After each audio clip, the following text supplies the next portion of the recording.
Hey, hello, good people, and welcome to another episode of The Flow. We're recording this about 100 days before the elections. And when we think about elections, of course, we have to think about candidates. And how do you select a candidate? And how do we send people to Congress and to represent us with the idea that somehow they're going to keep in mind why they went there? And our guest today, even Jaqua, has some real good ideas about this. He has a organization that he's created called the Solutions Party. And one of the main thrusts of that is to do away with reelections completely. So, Evan, introduce yourself and tell us a little bit about yourself. And as soon as you do, I'm going to push back on that a little bit and ask you if that is really a possibility and if that's something that could work. Because in theory, it sounds like a wonderful idea. The idea of people uh, being elected to represent us and then immediately upon arriving having to think about their reelection has always kind of like hit me the wrong way. But first, Evan, let me just ask you a couple of questions about you. I understand that you speak 4 languages. Is that right? I do. I lived in Japan many years. I actually got my graduate degree in information technology with an emphasis on the technology behind AI, by the way. And I actually wrote my thesis in Japanese. I've lived there many years, had all kinds of friendships, romantic relationships. I was a student there. I worked for a Japanese company. I did business independently in Japan. And so, yeah, that's one of the languages. Then I lived in China, mainland China, for a bit in the early 90s. And I married into a Chinese family that, by the way, had suffered terribly under the system there. And then for the last 20 years or so, I've been mainly in South America, principally Peru. And so it's been very enlightening, these different experiences, especially having the ability to talk to people in their own language and hear their concerns. And I'll just say very briefly, the thing that probably is, if I had to sum it all up in just one sentence, I would say it's incredible the amount of commonality that we share and the same concerns that people across the world share when it comes to their government and their politics and their politicians. I can understand that. I shared that blessing with you because I am able to speak Spanish, and it is such a door opening event to be able to let somebody know that you can converse with them in their native language and you can experience the culture in a much, more profound way when you travel. So, how has being able to engage in these 4 cultures in a way that allows you to actually speak in the language, how has that influenced your views of the American political system? Well, the most common thing that I think it comes down to, and I think it actually comes down to something very, very basic about all humans that I think is a good starting point. And this might sound a little cerebral in every way, but basically let's talk about just for a second about the human brain. And it's a marvelous thing, but one of its great weaknesses is the ease with which it forms addictions. People get addicted to gambling, they get addicted to drugs, they Mhm. get addicted to meds, they get addicted to social media, junk food. It's one of the great weaknesses of the human brain, but probably the greatest or the most addictive thing of all is power. And I've seen this Mm. across all the world. That's the commonality is that people, once they get power, they don't want to give it up. They want to expand it. And they will do anything in so many cases to not relinquish power. And we see this in the ruthlessness. We've seen this in the ruthlessness throughout history. I like to say that Vladimir Putin would probably be a pretty nice guy if you were painting houses outside of Moscow. You'd probably go have a good time with him. Kim Jong Un, the North Korean dictator, he'd probably be a great guy if you were running an Airbnb in Hawaii. But what turns these people into mass murdering monsters? It's their illness, which is a terrible addiction to power. And our own politicians are susceptible to this. Once they get power, once they get wed to their positions, they don't want to give it up, and they will then form alliances with special interests and other powerful people and organizations to keep power. And so you get this perverse symbiotic relationship. So, what's the Well, solution? Yeah. let me just ask you this, because I remember reading a an experiment or a research paper Mm-hmm. where they went to answer the question, can money buy happiness? Can money make Mm-hmm. us happy? Mm-hmm. And the answer was yes and no.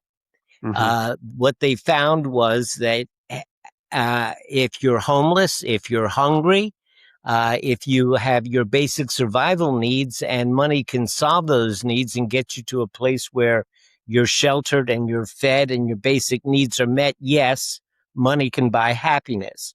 But Mm-hmm. above a certain point, it has a real diminishing return. You know, Mm-hmm. it really doesn't make you all that much happier over a certain point. And you would Mm-hmm. think that the same kind of analogy would apply to power, but it doesn't seem to. It seems that once you have enough power to be able to take care of your basic needs, you know, that we ought to be okay with that. But what you're finding is that we're not.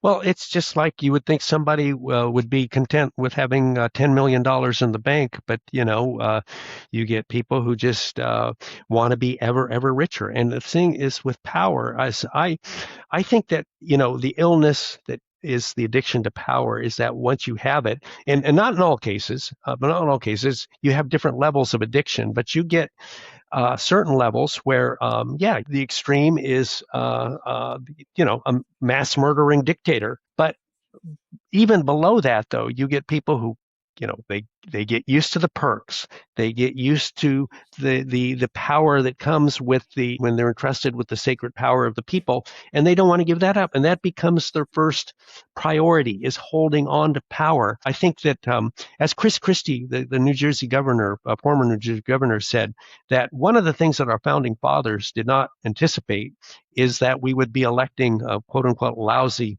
people. And why are they lousy? Well, because they know better.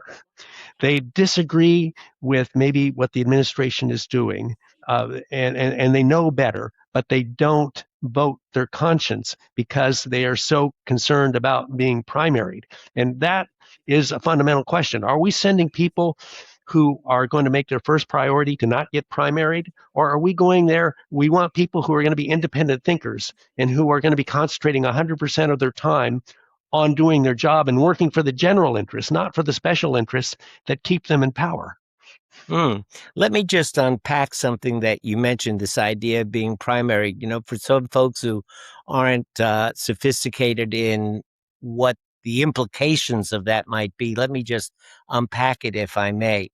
Um, in our system, you know, each party comes forward and puts a candidate, but who that candidate's going to be depends upon the primary election process. And when a person is running to be their party's candidate, they are only speaking to and asking for the votes of a select group of people, that is, the people in their party. And so over time, this tends to cause people to be more and more, not radicalized, but more and more eh, they shift their positions. If they're a right leaning party, they shift and become more and more right wing. If they're a left wing party, they become more and more left. And the worry is that they're going to lose the primary, and of course, they lose the primary, then they can't even run for the election. Am I pretty right on that? Is that pretty Yes, accurate? that's exactly what it is. That the greatest fear for these people who are wed to their position, hopelessly wed to their position, is being primaried, and so they will do what they have to prevent that. Let's take a look at the January 6th example. 146, I believe that was the number, Republicans voted to decertify the election. Now they knew the election was legitimate, but they did that because they had their eye on the next election. They didn't want to be attacked for not towing the line about the fraudulent election. But this happens all the time. How many times have you heard that such and such politician is not up for reelection so they can vote their conscience? And you're thinking, well, why aren't they always voting their conscience? Why is it only when they've got one foot out the door that they're actually voting their conscience? That's not what we want. We want people who are going to go in there and vote their conscience, who are going to do what they think is right, who aren't going to do what they know is wrong, and serve us. We're not putting them in office. We're not entrusting them with the sacred power of the people so that they can do what they have to prevent from getting primaried. It seems to me that the addiction to power comes about because people do things maybe that they're not so proud of while they're in office, and they're worried that if they lose their position in their office, then the things that they may have tried to keep hidden become visible. And I'm thinking particularly, of the current administration. There's a lot of situations where, with the crypto situation, and with the conflict of interest between Trump's sons getting the contracts. If they lose power, all of a sudden, all those things are going to be looked at very carefully. And so it almost becomes an existential need for them to stay in power to prevent the consequences of any bad acts to be unveiled. Is that part of it, you think? Yeah, well, I think also, as the columnist David Brooks of the New York Times, had a conservative columnist, he said, in his experience, the more time people are in power, the more it goes to their heads. And it does go to people's heads, just like riches go to people's heads. They start thinking that they belong to a higher caste of human, and that they deserve these privileges, and that they are, a whole different level of human. And you see, this is the fundamental thing, is that our politicians, they spend at least 50% of their time just raising money for their reelection campaign. They spend their time going to campaign rallies. They spend time advancing their party's interests. I don't think we're electing people to spend 50% of their time at least raising money for their reelection campaign. And so this all comes down, and this is common throughout history and across cultures, is this obsession with power. In fact, The Lord of the Rings, the novel, is actually based on that very concept, that the author, he saw what the terrible addiction to power did to Europe during World War I, and the slaughter and the needless conflict that was caused by these elite group of power addicted and greedy monarchs and politicians. And so, as I like to say, Bob, if I were a doctor and I had to prescribe to you a highly addictive medication, how would I prescribe that to you in a way that would minimize the possibility of you getting addicted? Well, I would give you small doses spread apart. And that's exactly how political power has to be allocated, in small doses spread apart. Now, politics, by the way, should never be about a particular person. Any politician who says, I'm the only one who could solve it, is lying to you. It's like the guy, the schmo at the bar, who says, I'm the only one who could ever love you, to the chick. Politics should be about ideas and vision. And we should select our candidates not based on because they're a great, they were an actor or a baseball player or a football coach or whatever. They should be selected exclusively on their ideas. And so the good news about that is that that's why, after somebody serves their one term, if you like the work that you did, vote for somebody who's got the same ideas and who promises to build on those ideas. But you don't need to have the same person reelected over and over again to advance those ideas. And as a matter of fact, getting some fresh blood in there after each election would probably be a good thing. Your idea is to do away with re-elections completely. Let people be elected, go and serve for one term, and then say thank you very much and let them go home. Exactly. And by the way, the conservative political philosopher Thomas Sowell, he had a great article on this. The problem with term limits is that once you have even if you say 2 term limits, you have any possibility of re-election, that will become the priority. Now, the idea that is proposed on solutionsparty.org is that you run you get elected, you serve one term, then you have to do a 2-year waiting period before you can run for another office. You can run for another office. You can never run for the same office again, but you can run for another office. So if you served one term in the House, which by the way, I think should be 3 years, not 2, you serve that term, you wait 2 years, and then you can run for another office. Now, why do we want a waiting period? Because you don't want to get a sort of a DeSantis-like situation where you're running for president while you're governor. So that skews, your job, how you do your job, because everything is with that eye on that election. You don't want our elected officials to be working, thinking about, well, as soon as I'm out of this office, or while I'm running for this office, while I'm in this office, I'm running for another office, because that's going to skew how they do their work. And we don't want that. Concentrate 100% on your job. Take your ideas to the state capitol or the capitol in Washington, D.C., advocate for those ideas, but understand that democracy is about compromise. Democracy doesn't work when you have all or nothing tribalism. And so you go in there, you have a civil, a respectful exchange of ideas. The members of the Congress vote on the best ideas from across the political spectrum. By the way, we love ideas across the political spectrum. And then you move on. Our democracy should be far superior to autocratic systems, which I've seen. And autocratic systems are so weak because that only one idea, only one point of view is allowed. Our greatest strength is our diversity of our opinions. Let's harness that.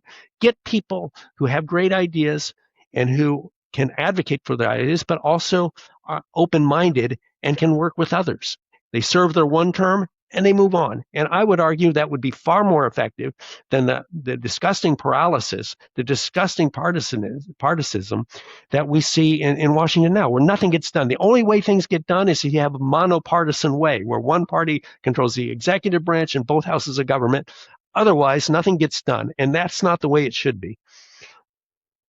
Well, at one time, and for, a couple of 100 years, it worked not perfectly and it wasn't flawless, but we did have a more gentlemanly dialogue going on. I mean, we think about even now, we think about George Herbert Walker Bush, for example, and his ilk. They were at least gentlemanly and seemed to be able to negotiate with the other side. Something has happened recently, though. It seems that it has changed. And it's very identifiable. What do you think it's very, very identifiable. Different? Mm-hmm. It's very, very, very identifiable. What's the difference between now and then? Back then, people had a lot more faith, maybe not 100%, but a lot more faith in our journalism. Over the last 30 years, with the rise of the internet, any Joe with a laptop and a web page can start a quote-unquote news site. And so the traditional business model of news has broken down, and our major news organizations, not all of them, but some of them have become, the way they make money now is by being political infotainment channels, where, as according to Tobin Smith, who was the author, who was a former Fox news host who wrote the book Foxocracy, I hope I'm pronouncing that right, he said, what's the first question they would ask, the producers would ask in the morning? What's the most emotionally manipulated story that we can broadcast today? Lead with. Because, yes, because what they have become, you see, apart from power, it's very important to understand that negative emotions like anger and hate are also very addictive. And he pointed this out. So the idea was to stimulate that addiction in their viewers so they would come back every day for that high, for that rage-induced high. And so because of this, because our news organization, our journalism, the trustworthiness has deteriorated so badly, this comes to a situation where these infotainment channels or these tin-pot social media influencers or our less than honorable politicians can control the narrative. That's why they go around screaming, commie, commie, commie, even though they have no idea what they're talking about. It's a complete lie. I've lived in a communist country. If I thought for 1 second our country was going to go communist, I'd be the first to raise the red flag. They are going to say anything, no matter how outrageous. In fact, yesterday, I think Trump said, they're going to destroy the communists are going to destroy Mount Rushmore. I mean, just saying literally anything. And why can they get away with this? Well, it's because of how our journalism has become so untrustworthy in one hand, and it's become so focused on emotion manipulating entertainment. Back in George H.W. Bush's day, the press still had a lot more influence on people. A lot more people, if the press called out something, people were a lot more inclined to believe it. He didn't, George Bush, he wouldn't just label an article fake news if he didn't like it. And Ronald Reagan would talk about the importance, and even George W. Bush would talk about the importance of robust journalism to hold politicians accountable. Without robust journalism, our democracy will not function. Let me just say very briefly, just as a market economy assumes that consumers have perfect knowledge of their options, a democracy assumes that voters have perfect knowledge of the issues and the candidates. And when our candidates lie, when there's misinformation and disinformation flowing around, our democracy will cease to function as it should. And so that's why we must get our journalism. We must put priority in getting our journalism robust and widely trusted again. And I've made some proposals for that, but I don't want to go off on too much of a tangent here. Well, no, let's go off on that, because I think that you're absolutely right. We know this from all of the dictatorships that have existed. Propaganda is a major column, a major supporter in that. Goebbels was the propaganda chief for the Nazis, and he was a very, very, highly respected and highly placed officer in that entire spectrum. So propaganda is very, very important. Have we let the cat out of the bag? That's I wonder. Have we opened Pandora's box with the internet and with all of these different cable news networks? Have we opened it up, and is the toothpaste out of the tube? There's a whole hundred metaphors that I could use, but how can we go back to what we used to call Uncle Walter's credibility when Walter Cronkite was the main broadcaster? Yeah, exactly. When he said, and What that's can the we way it do? is. What can we do about it?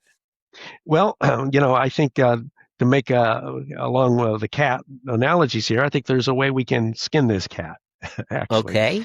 And you see, what it comes down to is, I think, and what I have proposed, and this is based on ideas that I've talked with people around me, so I can't take credit for them. But you got to have two things in place. One, a way to certify our journalists and our news organizations. Now, why is that important? Well, as fake, you have foreign trolls, you have domestic trolls, you have deep fake videos. As these become more prominent, it's crucial that people can go to a certified news site and get, hopefully some trustworthy facts about how real this stuff is. Bob, if somebody doesn't like you and makes a deep fake video of you shooting somebody in Costa Rica, okay, how are we going to know if that's real or not? Well, if it's only being published on non-certified news sites, on Joe's, Weekly World news site, then we can probably conclude that, this has not been vetted and this is probably fake. If a certified news organization publishes that video, they might say, we cannot confirm if this is real or not, but we suspect it's fake. If they've published and say, well, actually, we have numerous witnesses who saw Bob shoot somebody in Costa Rica, then people can conclude that, not this would ever happen, but, so we need to have certified news sites and journalists to help us decipher these increasingly sophisticated ways of producing misinformation. But the certification is not even the most important thing at all. You can get certified in the ideas that we have. You can get certified pretty easily if you get a journalism degree or if you have many years experience as a journalist. So getting certified is not that difficult. The real key is your evaluation. Evaluation is where you are going to have a whole series of evaluators. Some are going to be AI. Some are going to be professional evaluators who who have been certified that they can evaluate a given article or a given journalist or a given news organization. And based on an average of these different evaluators, you're going to get a score, just like in Rotten Tomatoes. Now, 90% of the scores might be very positive. You might get 10% no. But I know for me, if I see a movie that's got 90% of the critics saying this is a good movie, I'm going to, by and large, think that, oh, they're probably right. Probably is a good movie. But and so you have to have an evaluation. Now, are the ramifications of the evaluation? Well, the better your evaluation is, you're going to get a stipend, which I'll talk about in a second. Okay, the higher your rating, the higher the stipend. The other thing is, if your grade falls below a certain level, you risk being decertified. Now, what is this stipend that I'm talking about? Well, we have to understand that the business model of news, the traditional business model, no longer works.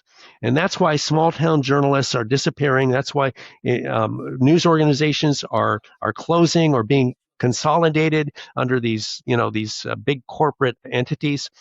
And we have to understand that our journalism is as important to our national defense as our armed forces, because our journalism protects us from enemies from within and without, whereas our national defense, our armed forces protect us from enemies from without.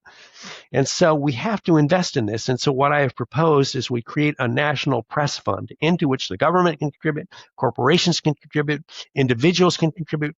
And if you're certified, you automatically qualify for a stipend. That means you get a journalism degree, you can go back to your small town in Missouri, and you can start your own news site or even newspaper to report local news, which is crucial. We must have robust local news.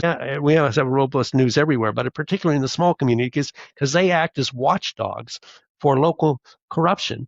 And so we want to make journalism great again. We want to make journalism a viable career again. And this is, I think, how we do it. And by the way, certified and having evaluations, I think, will go a long way to making our news trustworthy again and robust again.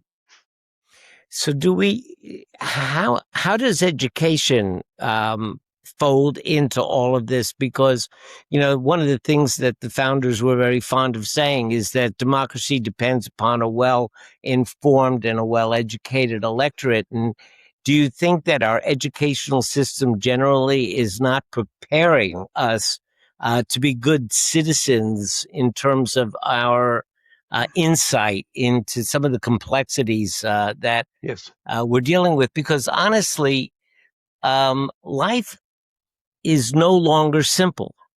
Right. We are so interconnected with so many things that, it's like the butterfly effect. If you push or move one thing in one direction, you're going to affect so many other things. And even how we fund things is we have limited resources. My dad always used to say, politics is really the application of how to distribute limited resources. And so we have very complicated decisions to make about where we're going to distribute our funding and where we're going to put our energy and our resources. Right. And I wonder whether or not we are neglecting the civic engineering and the civic education of our kids as they come up. I teach at the college level, and I'll tell you something. Even I'm sometimes a little disappointed when my college sophomores really cannot explain things like how the checks and balances of our three branches of government work. And I see that there's an issue that we need to take care of with education. How do you feel about that? Well, Winston Churchill, I think he said it best. He said the strongest argument against democracy is a 5-minute conversation with the average voter. And he was spot on. What's happening in our country and in other countries, but particularly I want to focus on our country, is that too many times you get a minority of voters who are voting based on maybe a pet issue or who are voting based on an attack ad they saw or some razzle dazzle marketing campaign they saw. And so having a minority of misinformed or uninformed or passionate on one issue informed voters is not an ideal situation for a democracy. All of the proposals on solutionsparty.org are really just a package of incentives. And one of the incentives that we need to implement is to give our voters incentives to become educated on the Hmm. issues. And so That's how do we do that? How do how we do do we do that? that? Okay. How do Okay. we do that? You Yeah. have we have a voters pamphlet. We have a voters pamphlet. Let's have quizzes based on that voter pamphlet. And the higher your score, the more set of goodies you will be qualified for. Now, some of these goodies could be, for example, free pass to national park, $100 coupon for Amtrak. Starbucks could put gift cards, tax deductible for them, gift cards. Apple could do the same. The local restaurant could have a gift card for them, so that you could actually pick and choose a variety of different goodies depending on your score. So if you higher your score, the more attractive package of goodies you get. Now, not everybody's going to go for this, but I think a lot of people would. And I think also, the thing is if you could become what we call a superstar voter, one who consistently gets high scores on the quizzes and one who consistently votes, you could have other perks like pre-boarding on airlines. The first announcer say, okay, uh, those superstar voters, active military and Hmm. superstar voters are welcome to board. This would bring attention to these to people. So I think you've got to give them incentives. The other thing I think we have to do is we have to start this at the elementary school level, where we get our kids, we educate them on a given issue, and we encourage them to have a debate, a civil debate amongst themselves, maybe with the teacher obviously being the mediator. But we teach our kids to get a passion for learning about the issues and for debating the issues. And then one really interesting thing to do, I think, is that when there's an election, you would have of course, the regular, vote from the voters, but you would also have a kids vote. You have the kids voting. Now, wouldn't it be interesting if, the adults vote for one candidate, but the kids vote for the other? Now, why would that? Hmm. Wouldn't it be fascinating to know? And wouldn't a politician, be concerned if they might have won the vote though that got them in office, but they lost the kids' vote? Why would that be? That should be really interesting information to get to know. So we've got to instill upon our kids a passion to learn about the issues, to debate the issues in a civil way, and to vote. And I think that once you do that from an early age, that will carry over to the time when they actually do vote. Yeah, I think you're right because so many times people don't do something that they haven't done before merely because they never did it before. And then Right. once they've done something, then they're comfortable with it and then they could do it. And I think there's a lot of statistics around that show even older voters who have never voted, once they are helped through the process one time, they Mm-hmm. become much more regular voters. And so if they could start that process as kids, but we kind of try to do that with the class office elections and things Mm-hmm. like that. Um, but it doesn't Yeah. seem like it's very consistent. Yeah, but I think that it should be whenever there's going to be a local election or a statewide election or a national election, that you have a certain amount of time dedicated to, let's just pick one issue or one office that they're doing. These are the candidates you give, because these are the two different points of view that they have. These have been vetted. They're not propaganda. These are what they actually stand for. These are their ideas. What do you kids think?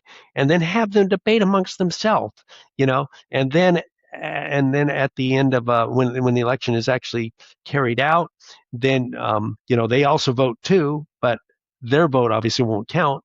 But like I say, I think it would just be very fascinating. And this, you do two things with this. One, you would start instilling from an early age, as I said earlier, a passion to learn the issues, to debate them in a civil manner, and to vote. And number two, the thing I think it would do is that it would be a very interesting thing that to see the difference between how the adults vote and how the kids vote. And what do you That's think that difference would look like? I mean, well, just I mean, taking I don't, a I mean, gander at it.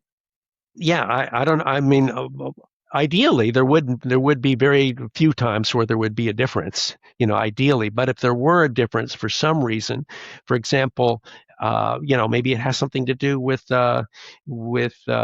clean energy, for example. Maybe the candidate who won is more of a fossil fuel person, but the kids voted for the more sustainable energy candidate.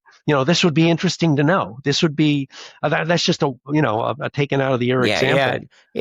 You have a feeling that kids would have a more innocent look at things and perhaps not be looking at the expense of it or the effect of it or the complexity of it. They're just looking at simple. It would be nicer to have a cleaner world. Right. Or, maybe they actually would have a lot more sophisticated insight into the issue than we might give them credit for, you know, and that's Perhaps that's something that we true. should, I just think it would be fascinating Hmm. with every election to compare how the voters voted and what's the kids vote. And ideally those would be pretty much in sync, but if they're not, it would raise questions. Why do the children seem to place more emphasis on this issue than what the voters did? And I just think that would raise a lot of really interesting questions and bring a lot of interesting Hmm. analysis. And you could even interview kids. Why did your class vote for this, or why do you think the children voted this way? I think it would be Hmm. fascinating to see that. Yeah, I think you're right. It would be. And not Money only that, also I'm seems to sorry. be a. Let, Go let me ahead. just say one other thing. I think this would encourage kids to think independently of what their parents think. It would help that, because we don't want kids just thinking exactly, being indoctrinated by their parents. We want our kids to hear different points of view and develop their own independent thinking. And I think that would really help, because I think one of the problems now is that, a household can be a political indoctrination center, where Hmm. they're just taught, to think exactly like daddy or mommy does. And we don't want that. Indoctrination is never a good thing it's always about control. And we don't want that. We want a country of free, independent, and responsible thinkers, not a bunch of indoctrinated ones. Hmm. Well, money also seems to have a big influence and corrupting influence on our political system. How do you see some of the proposals in solutions in the solutions party to deal with the undue influence of money? Mm-hmm. Well, I think that anybody who's running for office, or anybody who is in office, they have to understand that there needs to be transparency. Now, right now, how is the situation? Well, the people in power have complete visibility of what you are doing. They have the ability to see, where you've gone today, who you've talked to. Uh, they can monitor pretty much everything, and we need to turn that on its head. We need to have, you are in power, for this one term, and you should expect that you will be scrutinized. Who has been contributing to your campaign? Um, who have you been meeting with? If they're going to have lunch with the CEO of Nvidia, or the CEO of Exxon, or the Prince of Saudi Arabia, or whatever, we should know that. We should know who they are meeting with and who they're talking with. Maybe it was just friendly, but we should still know, you know, who they are meeting and who they are talking with. And so I think that the other thing I think is really important is that, yeah, money is very, is is we all know about the money in politics. But I argue that if you take away reelection, then the ability of the special interests to buy off their politicians, to get a politician in their pocket, is going to be greatly reduced. Because right now, they work for the special interests that they want, that support them with money, that support them with misinformation, political ads that spread misinformation. And the holy grail of the special interest is a culture war. If an industry group can get their business model to be part of a culture war, then they've got it made, because it'll be very hard to make any progress on that when When you people say are. part of a culture war, you're talking about if they can associate themselves with some hot button issue. Yes, let's look at energy. Let's look at fossil fuels. Now, Hmm. the fact that the fossil energy has, ironically or stupidly enough, become a culture war issue is a gold mine for the fossil fuel industry because if you want to talk about clean energy, now clean energy is like associated, with, now, well, that's communist and all this stuff. No, it's not. It's not that at all. We want to have an intelligent discussion on energy. Can you imagine if the movement against tobacco had become a culture war issue? And I have where smoking on airplane is my right. You can't impose that on me. Fortunately, we got smoking banned in most places before it became before the tobacco industry was able to turn it into a culture war issue, which they would have done, by the way, if we'd had the current social media, political infotainment crap that we have now. Well, So my recollection is that it actually was a hot button issue. There were a lot of folks who said I have a right to smoke and thought that anybody who kept me away from my cigarettes was woke, and they didn't use the word woke then. But if we think back, that was a hot button issue, and there was a lot of litigation and a lot of culture shifts before. I mean, first we had to start off with gentle warnings. right, They first yeah, got gentle warnings, and then as we got used to the gentle warnings, they could have stronger warnings. But it took many years and a lot of process yeah, for us finally to get to the point where we, as a culture, recognize that smoking might not be the best choice for our health. And well, I yeah, think exactly, that's the same thing is true of many things. You know, shifting, the cultural bias of a country is a long and slow process. And uh, yeah. doing some of the things that you're talking about and proposing, um, it will take some time and effort and persistence in Hmm. suggesting, like, the idea of not having elections. That Reelection, a will reelection. Reelections, not to have reelections. That's just something that folks like you, folks like me, it's going to have to continue to put forward and suggest, and slowly, it'll gain momentum. Yeah. Um, Yeah, I just before. okay. I would just say when it comes to the smoking thing, yeah, you're right. Hmm. Our country, we've always had cultural divisions, and we always will have.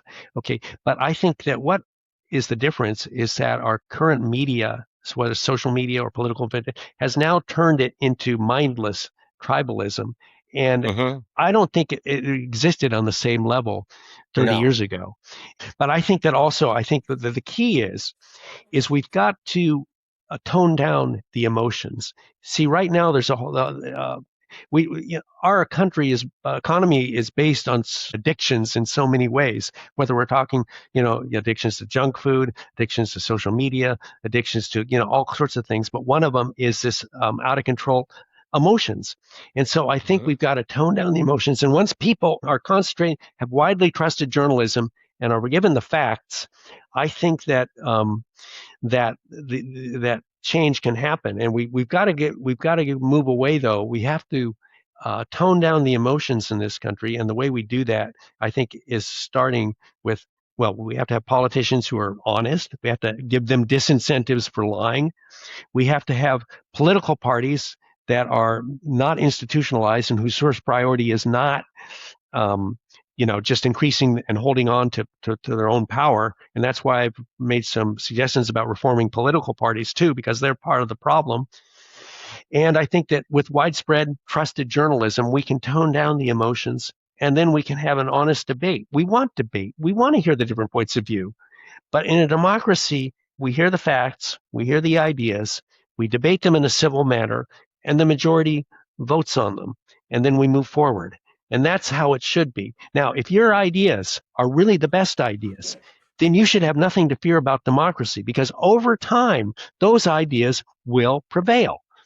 Hmm. And so in an honest, where just like in a market economy, it's assumed that the consumer is perfectly knowledgeable. In a democracy, let's try to get it to the point where our voters are as perfectly knowledgeable as possible.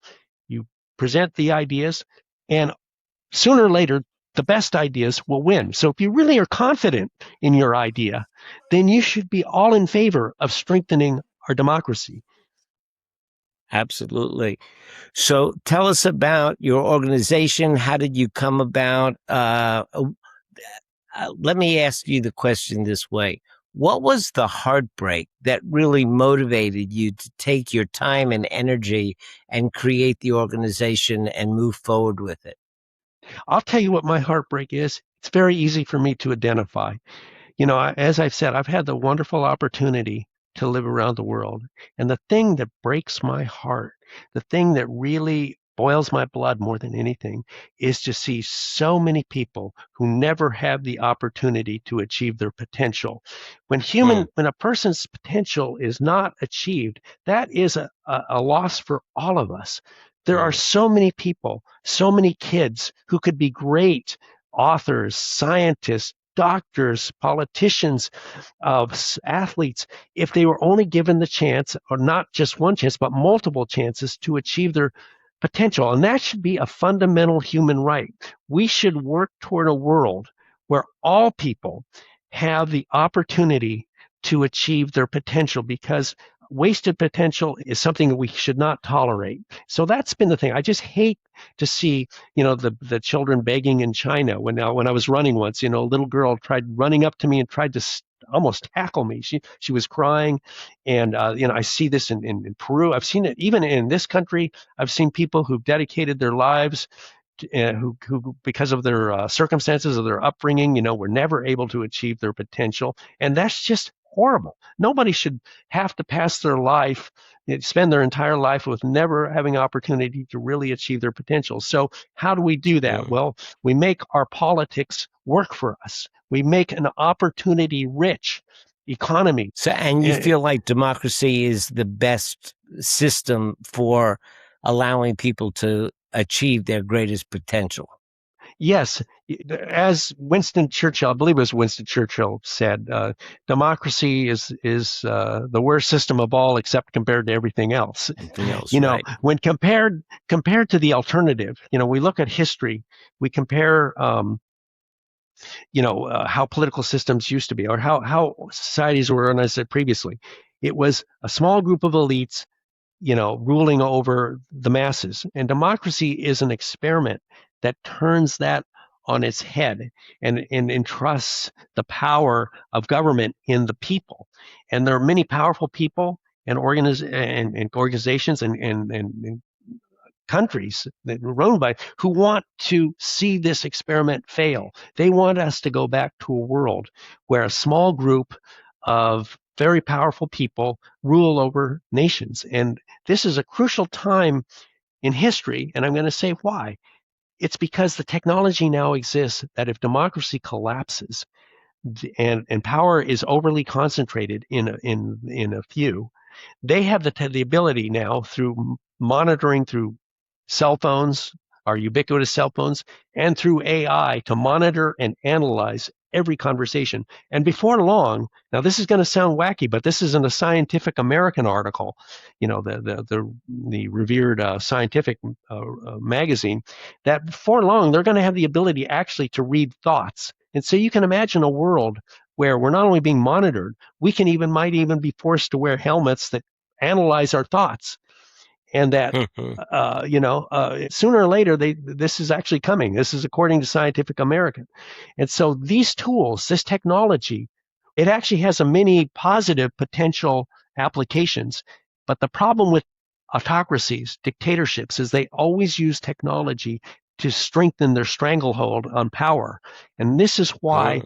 we must turn the tide and work toward a world without autocracies.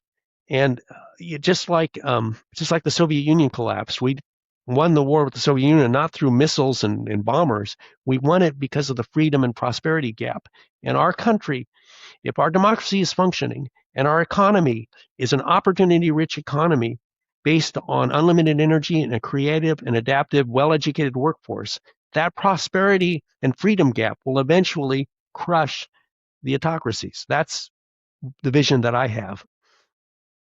And Aidan, I really want to thank you so much for the passion that you have for this and the work that you're doing in working with your organization and making your principles available for examination and for dissemination and to help educate folks. People doing what you're doing are so vital to the survival of our very freedom. So I want to thank you Mm-hmm. for that. And if people want to get a hold of you and work with your organization, they can do it at solutionsparty.com. .org. .org. I'm sorry, Yes. solutionsparty.org. And And info at yeah, solutionsparty.org is my email, info at uh-huh. solutionsparty.org. And I just want to say, I have proposed a number of ideas, but Mm-hmm. joining this effort does not mean you have to agree with all the ideas. I welcome disagreement. I welcome debate. Let's have this open. The Mm-hmm. only things that I think are crucial to really is that you buy into the idea of eliminating reelection, and then the other things we can talk about. But I think that if you agree with that basic idea and the benefits of that basic idea, you might have completely different ideas when it comes to the economy, to Mm-hmm. reforming the judiciary, to reforming journalism. That's okay. Mm-hmm. There's no cancel culture here. I welcome the feedback. I welcome the pushback. Let's debate it. Let's take the best ideas from around, around everywhere and move forward. I'm all for it. Thanks again for your time and your passion. And folks, all of the information will be in the show notes, and we'll write up a summary, and it'll be on YouTube and all of your normal outlets. Thanks so much, Evan, for your time and your passion. Thank you, Bob. This has been a true honor, and I've enjoyed it immensely.